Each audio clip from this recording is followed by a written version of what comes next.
My name is Rachel Cope.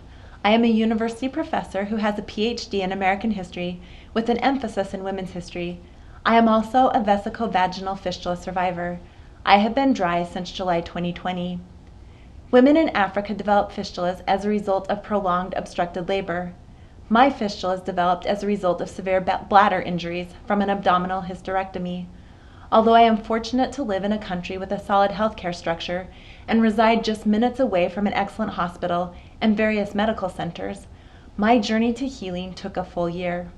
In that time, I experienced excruciating pain, urinary retention, declining kidney function, multiple infections, extreme flank pain, overactive bladder, and incontinence issues that initially proved to be difficult to diagnose. I also underwent several surgical procedures, had to manage multiple Foley catheters for extended periods of time, developed shingles, and found myself physically, emotionally, and financially drained.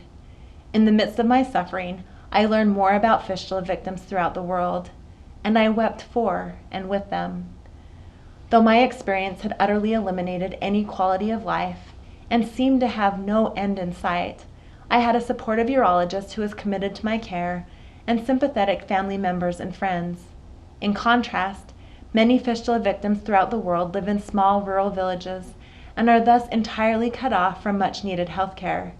In far too many cases, their loved ones despise them for their ailments and cast them out of their homes. I often felt alone because no one could truly comprehend what I had to endure on a daily basis. But these women were literally alone. The only world they had ever known despised and rejected them.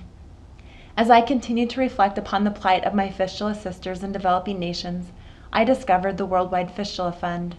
I did not know at the time that this organization would unwittingly lead me to the surgeon who could repair my fistulas.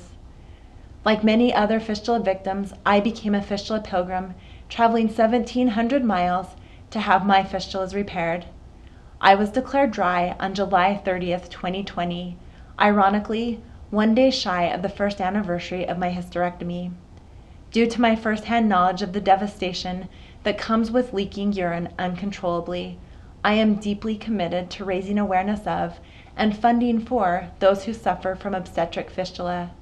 I invite all who are listening to join me in making a donation to Worldwide Fistula Fund, an organization that inadvertently restored my life while also providing healing to women whose suffering far surpassed my own.